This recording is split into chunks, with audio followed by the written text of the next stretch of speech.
So, guys, what's going on? So, here's an article that just came out.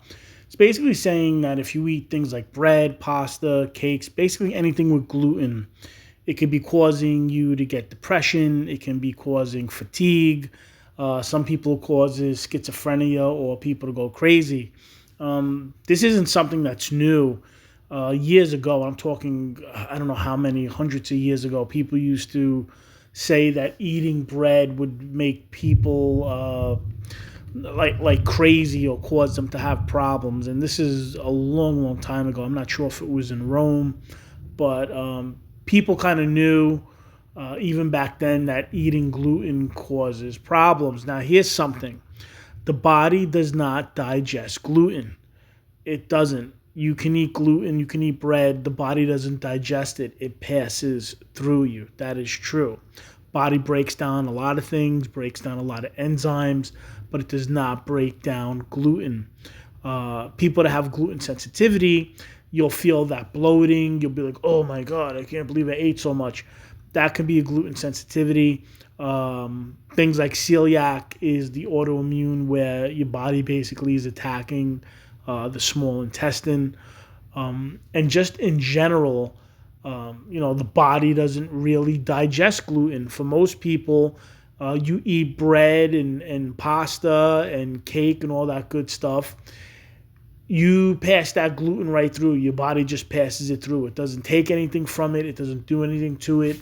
It passes it through you, and it usually will add fat to the body. That's why if you eat a lot of cakes and pastas and breads, you gain weight, but it doesn't have any nutritional benefit. You're not getting any benefit out of, eating cakes and pastas and bread.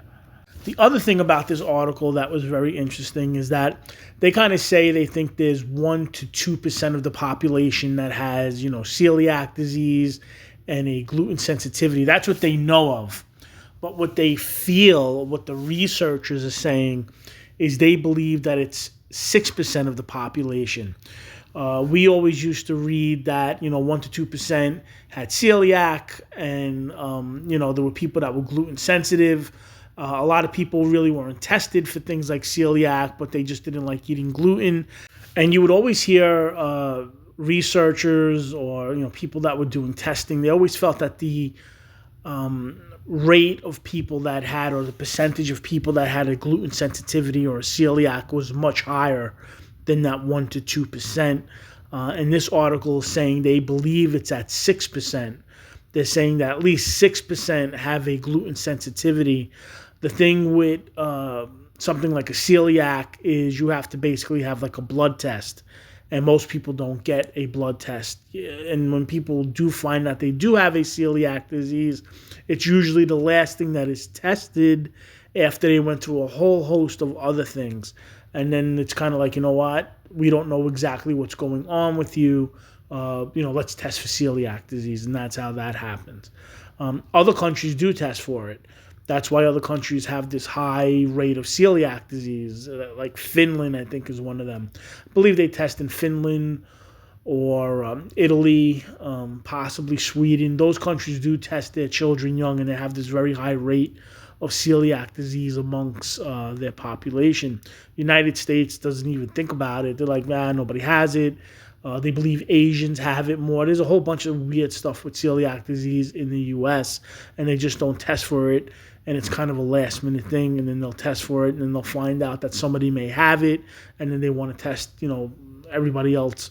But the truth of the matter is, it's gluten, and it may be our gluten because we use so much chemicals on our wheat that it could be triggering things in our body. So gluten in general can't be broken down, by the human body. And then when you add in all the whatever chemicals that they're putting on this stuff that you eat, and it's so bad, you get all sorts of stuff. But like I said, I thought this article was very interesting that it came out with all this. I think that the whole 6%, that these researchers feel that 6% of the population have this gluten sensitivity, or definitely if it's 6% gluten sensitive, the celiac would be higher than 1%. I feel it's higher than 1%. It's probably in the 2%, if not 2 to 3% of people that do have the autoimmune response. The other thing is,